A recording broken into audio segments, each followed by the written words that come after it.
This evening's performance from Autobiography of a Yogi is taken mostly from the original text. It is an authentic account of events and at times can be graphic. It is not for the faint of heart, for it is the story of the making of a saint. This is the story of a man who became a saint through fighting tigers with his bare hands. I've discovered the Tiger Swami's address. Let's visit him tomorrow. Chandi, a high school friend, spoke these words to the young Mukunda. A youthful enthusiasm fell over the two lads. What young boy wouldn't be intrigued by the thought of meeting such a man? The next day, cold and wintry, sent forth two curious and excited youths on a quest for truth and adventure. After coursing through the streets of Bhawanapur outside Calcutta, the two arrived at the Swami's house. On the door were two iron rings, which Mukunda rang vigorously. A servant approached with a leisurely gait, as if to challenge those who would dare disturb the peace that only a saint could provide. Ushered into the parlor, the two were left waiting, and waiting, and waiting. And when they thought they could wait no longer, they waited some more. For in India, the truth seeker must learn patience and is often tested by a master who might decide to postpone the aspirant's desire to see him or her. At last, the boys were summoned by the servant and they entered the sleeping apartment of the famous So Hong. So Hong was the monastic name of the well-known Tiger Swami. The boys' eyes bulged as they stood speechless, gazing on this tremendous body that was seated on the bed before them. Never before had they seen such a chest or such football-like biceps. His neck was immense. His fierce yet calm face was adorned with flowing locks, a beard, and mustache. And through his dark eyes, a strange mixture of delicate dove and fierce tiger emerged. He was unclothed except for the tiger skin that hung about his waist. Stammering a little, the two boys greeted the monk and expressed admiration for his expertise in the handling of such fierce feline opponents. Mukunda, regaining his composure, began the conversation of the Swami's amazing life with the following question. Will you not tell us, please, how it is possible to subdue with bare fists the most ferocious of jungle beasts, the Royal Bengals? My sons, it's nothing to me to fight tigers. I can do it today if necessary. You look upon tigers as tigers. I know them as pussycats. Swamiji, I think I could impress my subconsciousness with the thought that tigers are pussycats, but could I make tigers believe it? Of course, strength is also necessary. One cannot expect victory from a baby who imagines a tiger to be a house cat. Powerful hands are my sufficient weapon. He motioned them to follow him to the patio. With one blow, he struck the edge of a wall. Revealing the sky, the brick crashed to the floor.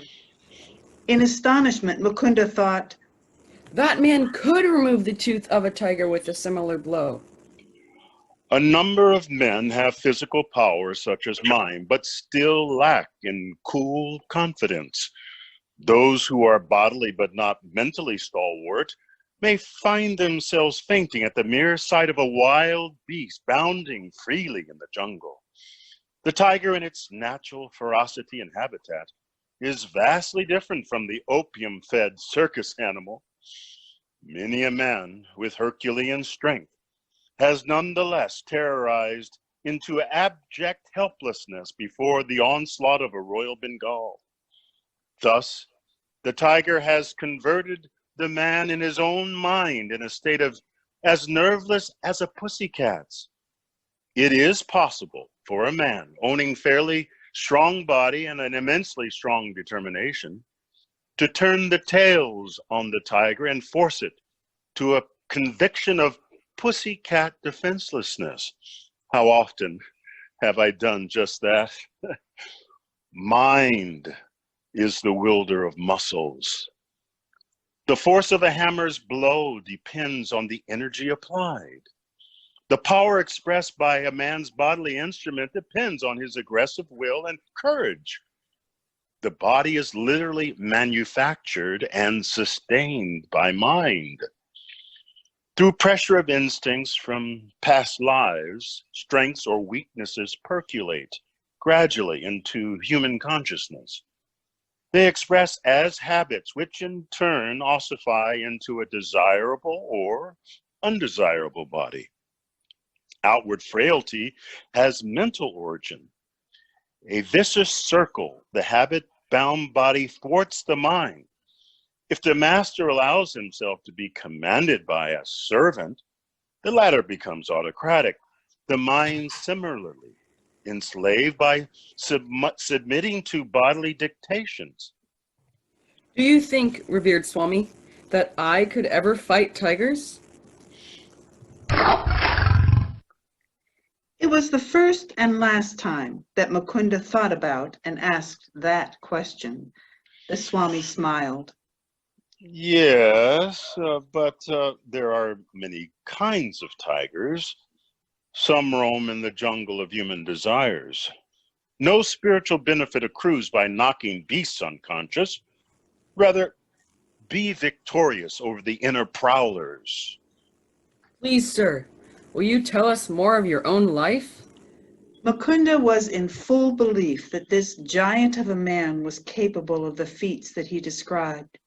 Chandi and he listened intently and with great respect as the saint continued. I'd always wanted to fight tigers. This was my first ambition. My will was mighty, but my body feeble. Through persistent thoughts of good health and strength, I was able to overcome this hindrance to my desire. It was my indomitable persistence in thoughts of health and strength that I overcame my handicap. I have every reason to praise mental vigor, which I found to be the real subduer of royal Bengals. Surprised, Mukunda thought to himself, How difficult it is to believe that a man of such strength could ever have shown such signs of weakness. The boys continued their exuberant questioning and asked the Swami to tell more of his life's experiences. Eventually, the Swami fell into a deep silence. Seemingly in deep reflection, Mukunda sensed a slight inner struggle with the Swami as to whether or not to continue speaking on what was so close to his heart. And finally, he consented to speak further. When my fame reached the zenith, it brought the intoxication of pride.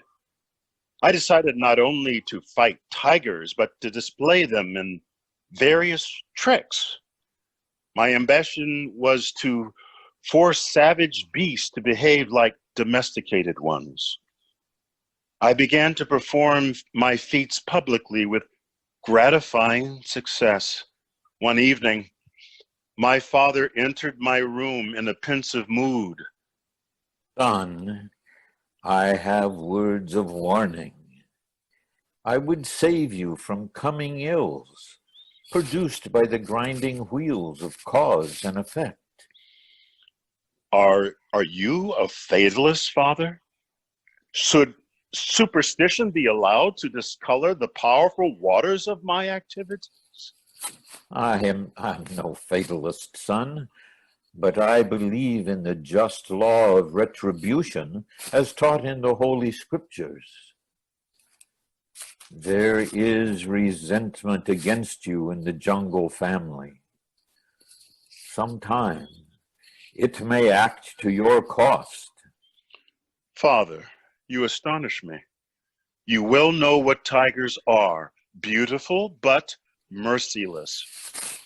Even immediately after an enormous meal of some hapless creature, a tiger is fired with fresh lust at the sight of new prey. It may be a joyous gazelle frisking over the jungle grass, capturing it and biting and opening its soft throat. The malevolent beast tastes only a little of the mutely crying blood and goes its wanton way. Tigers are the most contemptible of jungle breed. Who knows? Maybe my blows will inject some slight sanity of consideration into their thick heads. I am a headmaster in a forest finishing school to teach them gentle manners. Please, Father, think of me as a tiger tamer and never as a tiger killer. How could my good actions bring ill upon me? I beg you not to impose any command that I change my way of life. Mukunda well understood the dilemma that faced the Swami, for in India, a child does not lightly disobey his parents' wishes. With stoic silence, Sohong's father listened to his explanation, and finally he spoke gravely. Son, you compel me to relate an ominous prediction from the lip of a saint. He approached me yesterday as I sat on the veranda in my daily meditation. Dear friend, I come with a message for your belligerent son. Let him cease his savage activities. Otherwise, his next tiger encounter shall result in his severe wounds, followed by 6 months of deathly sickness. He shall then forsake his former ways and become a monk. The tale did not impress me. I considered that Father had been the credulous victim of a deluded fanatic. The Swami, with a wave of his hand, confirmed what he felt to be stupidity in his prideful behavior. He continued. Not long after Father's warning, I visited the capital city of Kuch Behar. The picturesque territory was new to me, and I expected a restful change. As usual, a curious crowd followed me on the streets. I would catch bits of whispered comment. This is the man who fights wild tigers. Has he legs or tree trunks? Look at his face. He must be an incarnation of the king of tigers himself. The Swami continued to convey the speed in which gossip traveled through the city. He admitted that soon the whole city was overcome with excitement over this courageous or perhaps foolish man's presence. Nevertheless, news traveled fast and curiosity consumed the city of Kuch Behar. One evening, the Swami was relaxing quietly when he heard the hoofbeats of galloping horses.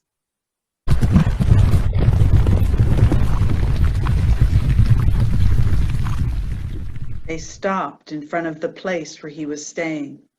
Into the Swami's dwelling came a number of tall, turbaned policemen. Taken aback by the intrusion, the Swami wondered if he was to be taken to task for some contrived action, and he thought, all things are possible with these creatures of human law. Much to the Swami's surprise, the men had been sent by the prince of Kuch Behar to offer an invitation to his palace for the following day. Tempted to refuse, the Swami, taken by the officer's humility and allegiance to the prince, agreed to the appointment.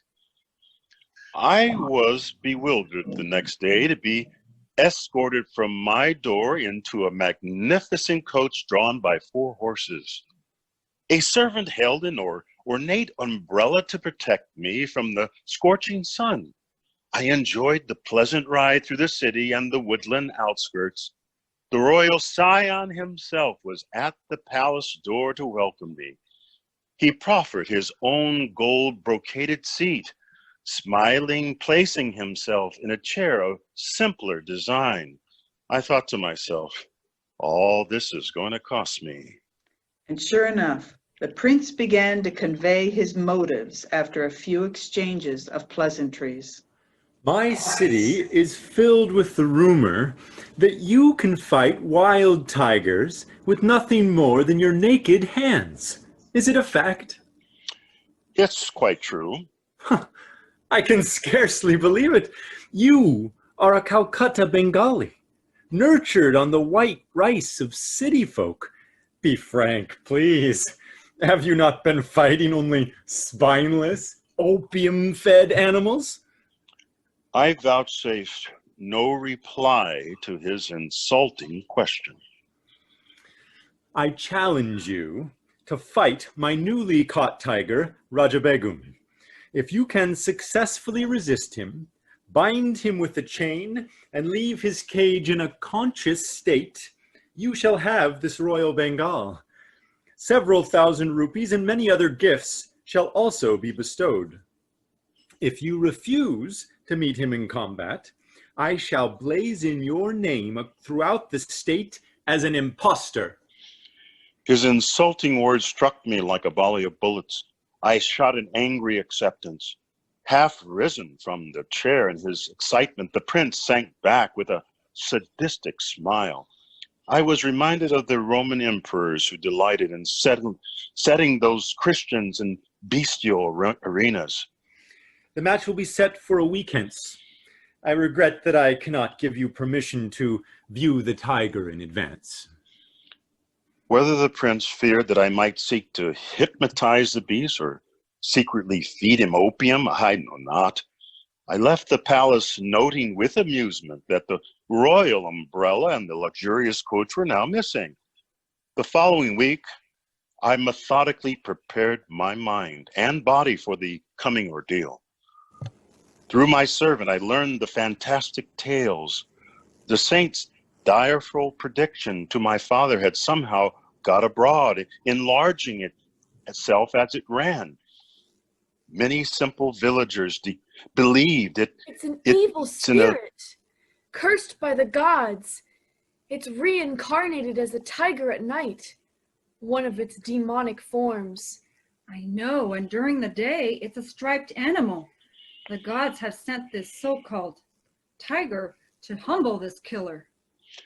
Another imaginative version was that animal prayers to Tiger Heaven had achieved a response to punish me. The audacious biped, so insulting to the entire tiger species. A furless, fangless man daring to challenge a claw-armed, sturdy-limbed tiger? The concentrated venom of all humiliated tigers, the villagers declared, had gathered momentum sufficient to operate hidden laws and bring about the fall of the proud tiger tamer. Me. Sohong's servant further praised him of the callous, greedy prince, and how he was in his element as manager of bout between man and beast. This pavilion must stand through the mightiest of storms. I want it designed to accommodate thousands. This I will supervise myself. I want there to be a cage in the center. It must be an enormous iron cage to house Raja Begum. I want an outer safety room. No doubt the famous tiger tamer will spend much of his time there. Oh yes, and hold back on Raja Begum's meat. Feed him sparingly. It will kindle a wrathful appetite. Perhaps the prince expected Sohong to be his meal of reward. Eagerly crowds bought tickets, both from the city and the suburb.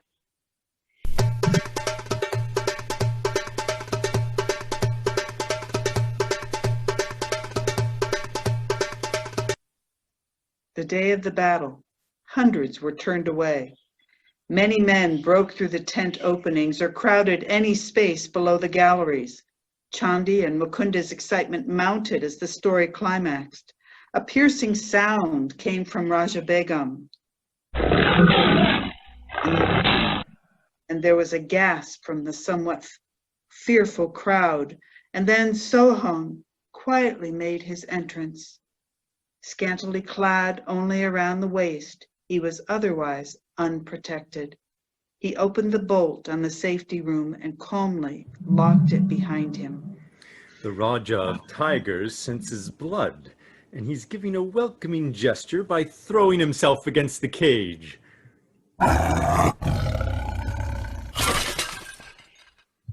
Everyone is so quiet. He is nothing but a meek lamb standing before that raging beast. Now he is within the cage. And he slammed the door. Raja Begum is headlong upon him. Oh, my son's right hand is desperately torn. Human blood, oh my God.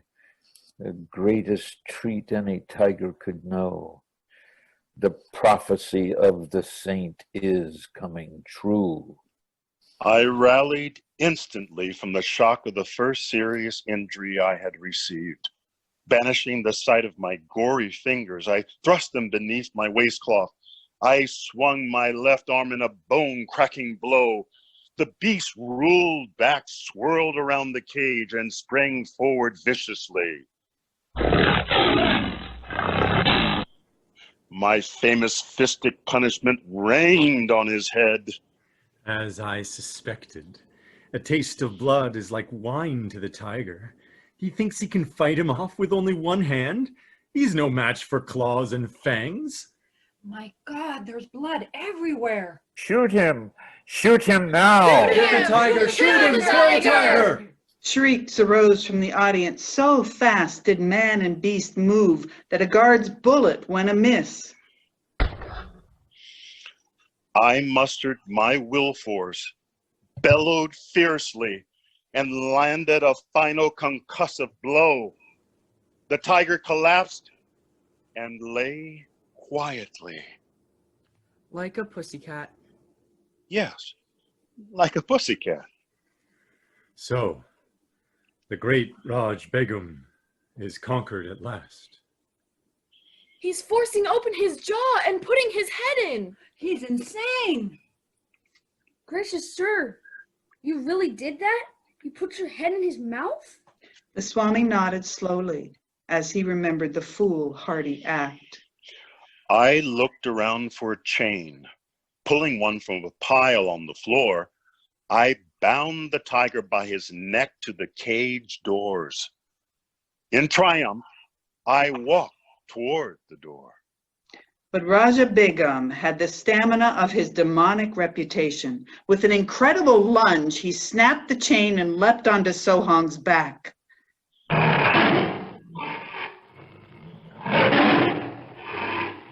His ferocious teeth locked onto his shoulder, and Sohang fell violently to the ground. In what seemed to be only moments, Sohang had the tiger pinned beneath him. Blow after blow sent the vicious animal into semi-consciousness, and this time he secured the tiger more carefully and slowly left the cage. A moment of stunned belief, and the crowd broke with cheers of delight as the fearless conqueror left the arena. Severely mauled, he had fulfilled the three conditions of the fight: stunning the tiger, binding him with a chain, and leaving him without requiring assistance for himself. I had also so drastically injured and frightened the aggressive beast that he had been content to overlook the opportune prize of my head in his mouth. After my wounds were treated, I was honored and garlanded. Hundreds of gold pieces showered at my feet. The whole city entered a holiday period. Endless discussions were heard on all sides about my victory over one of the greatest and largest and most savage tigers ever seen. Raja Begum was presented to me as promised, but I felt no elation. A spiritual change had entered my heart. It seemed that with my final exit from the cage, I had also closed the door on my worldly ambitions. For 6 months, Sohang lay near death from blood poisoning. As soon as he was well enough to leave Kuch Bahar, he returned to his home and made this humble confession to his father. I know now that my teacher is the holy man who gave the wise counsel. Oh, if I only could find him. Because of his sincere longing, his teacher arrived one day unheralded. Enough of tiger taming. Come with me. I will teach you to subdue the beasts of ignorance, roaming in the jungles of the human mind. You are used to an audience. Let it be a galaxy of angels, entertained by your thrilling mastery of yoga.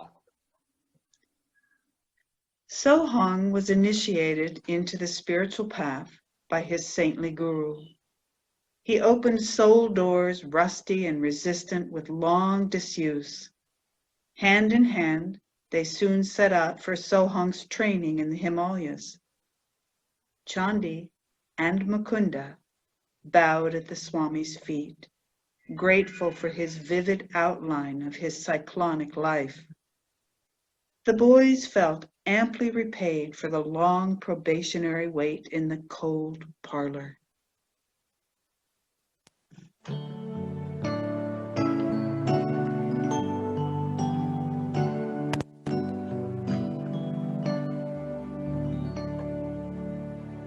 The green summer fade and winter draw near. My Lord, in your presence I live without fear.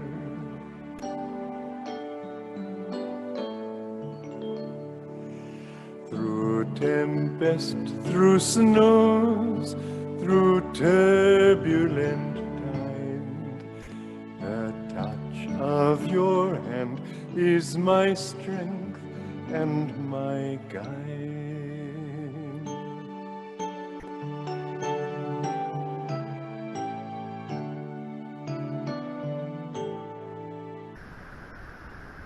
I ask for no riches that death can destroy. I crave only thee, your love and your joy. I ask for no riches that death can destroy. I crave only thee, your love and your joy. The dancers will